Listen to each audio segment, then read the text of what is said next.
What is good, everybody? I'm Nathan Lombardo, also known as Lambo Media, and welcome to the first ever episode that I'm hosting of the Out of Gas podcast, brought to you guys by League Alerts. And my oh my, what a special guest we have on here for the first ever episode of the Out of Gas podcast that I've hosted, Mark Paterson. What an amazing story he's had from a walk-on at Baylor to the 2021 national champions. Mark, I just want to start off this. I mentioned obviously, your journey and an incredible story, nonetheless, from a walk-on, like I mentioned, to a national champion in 2021. Talk to me a little bit about your journey. Give the audience a little background on yourself, who you are, and how you got to the point where you are at today. Yeah, so it's kind of a long story. I'll try and go through it quickly, but I played Division II ball for a couple years on scholarship, and just really wasn't the right fit for me. So transferred to Baylor going into my junior year. I sent an email to the coaches. I wanted to walk on, but didn't really get a response, and so I didn't really get any traction until my spring semester of my junior year. I essentially like tried out for the team. Uh, and long story short, like they told me I got it, but there really wasn't a spot, so I didn't get it. And so just went along with my senior year. And then about a week before the fall semester started in 2020, Coach Drew told me there was a spot open for me.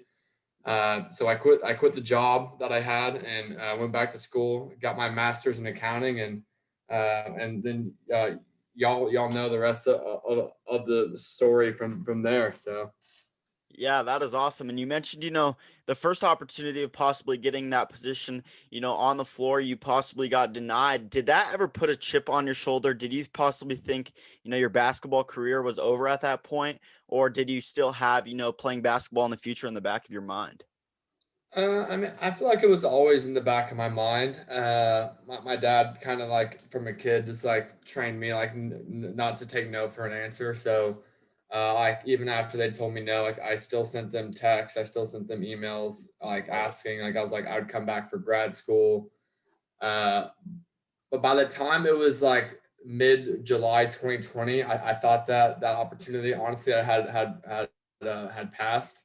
But like I said, God works in mysterious ways, and He opened up a door that I thought was closed, and so I think that was just so like I could, I couldn't take the credit for it, so I could just, give Him the credit. So yeah. Abs- Absolutely. I love that story and the constant grit and grind and I like that you mentioned that you don't take no for an answer and I think that's a huge, accolade that you have and it obviously paid off, winning a national championship in the 2021 season with the Baylor Bears. So congrats on all of that.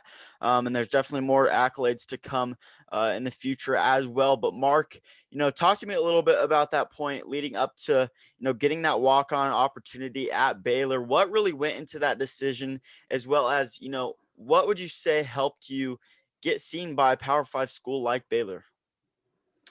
Yeah, so transferring into Baylor, I had played with an old player named King. He's an analyst for ESPN right now, but I played with him as a kid, and so I told him I wanted to walk on, and he like introduced me to a couple of guys on the team, and then eventually like Jake Lindsay invited me to play a 3-on-3 game with a couple of guys, and then he introduced me to Coach P, and Coach P was the main reason why I'm on the team. I had a lot of long conversations with him. He worked out a couple times, and we just built up like a relationship, and he really trusted me, and he went to bat for me. So I mean, he's really the one who got me on the team. In terms of like the thought process, like this was something I like have wanted my whole life, and so when Coach Drew offered me the spot, there really wasn't much of a thought process. It was just like yes, like I'm in, like so I love that. And you mentioned yeah. You mentioned that Coach P was, a big reason that you had that opportunity, to come back playing the game that you always loved growing up in basketball with the Baylor Bears. Coach P wasn't the only one that had a lasting impact on your career growing up. I've watched, a podcast of yours in the past as well. Your twin brother, Matthew, you obviously mentioned, that he made a lasting impact on your journey growing up and, your maturity level and, your grind and grit. How much could you, a credit to him as far as how much grit you have and, your willingness to not give up?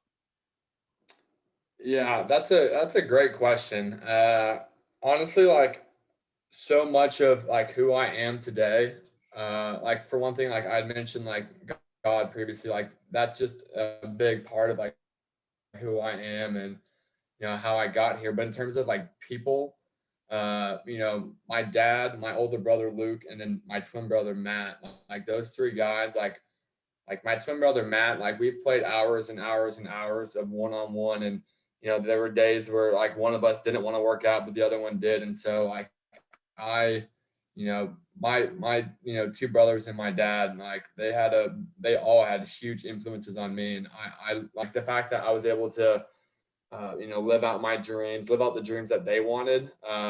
It meant a lot to me that they were there for me the whole time. They supported me and like they were in, at the Houston game when I got to score and like, the video of them jumping up and down was super cool. So yeah, like all that I like so much of, of my accomplishments, like I owe to them 100%.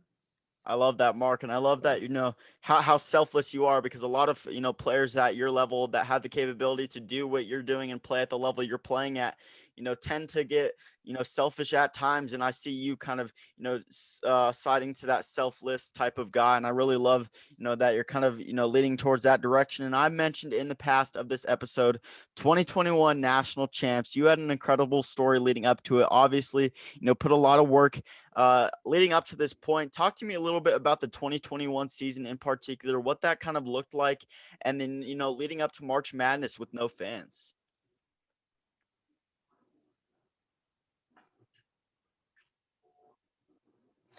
Yeah. So what the season looked like, well, for me in particular, uh, when I first, got on the team, they kind of told me I probably wasn't going to travel with the team and I probably wouldn't practice much. So like, my expectations, for me as an individual were that, I was just grateful to be on the team, but I didn't see it, going where it actually went. And so the fact that I got to, score like the first game that I got in and, I got to score a few more times. It really, the season for me, like it makes me laugh.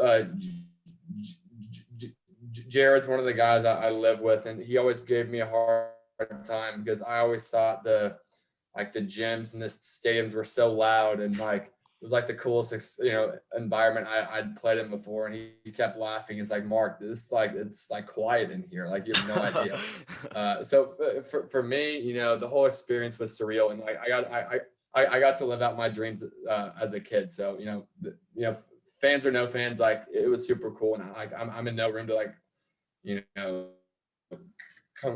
the season went great, for me. I have no complaints.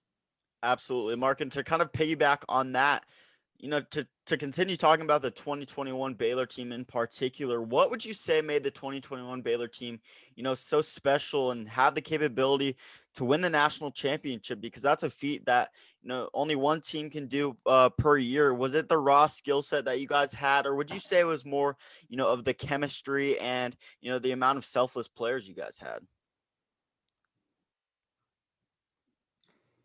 Yeah, yeah. I mean, I think we had some extremely talented guys on the team, but in college basketball, there's a lot of teams with a lot of talented guys. So I don't. I think the main thing,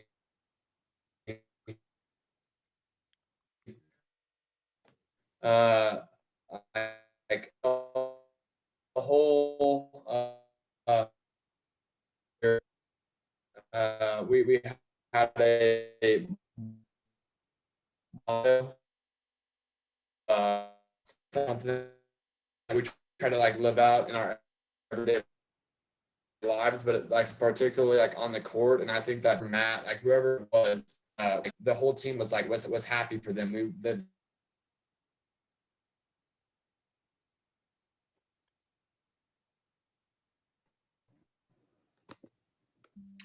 So yeah, I mean, we have this this culture of joys is what we call it. So Jesus first, others second, I'm third, yourself third, and I think that's something which we try and like live by individually in our own lives. But I think that did a great job of transitioning to on the court. I think guys looked out for each other, and whether it's Jared, Davion, Maceo, Adam, or Matt, like we were all like feeding the guy who was hot, just trying to win as a team, not really individually. I think the coaches did a great job of they lived that out themselves, and I think it was easier for the players to live that out when they saw the coaches doing that. I also think we've got the hardest working group of guys like I've ever been around, like John, Davion, like those two guys. Like the whole team's hard working, but those two guys in particular, and Maceo too. Like just some of the hardest working guys I've been around. So. Absolutely. And you mentioned a lot of talented guys on that Baylor Bears team. And, that was a big reason you guys won the national championship. And one guy you mentioned was Davion Mitchell. Talk a little bit about Davion in particular and what makes a guy like Davion Mitchell, so special. Talk to me a little bit about his day-to-day grind. You mentioned, his grind is like no other. Obviously all of the guys on the Baylor Bears basketball team grinds, but you mentioned his was different. Talk to me a little bit about that and why that was the case. I've just heard from I've only been on the team for a year, but I've heard from other guys that the dude just lives in the gym. He'll be up there shooting at 10 o'clock to 1 a.m. in the morning. Wow. And I think it shows. He went from being like a 20% 3-point shooter when he was at Auburn to like a 45% 3-point shooter here. So like whenever he's off the court, he's putting in the time. But something I really respect about Davion is he brings it every single day in practice. I think that's a huge factor why we did so well.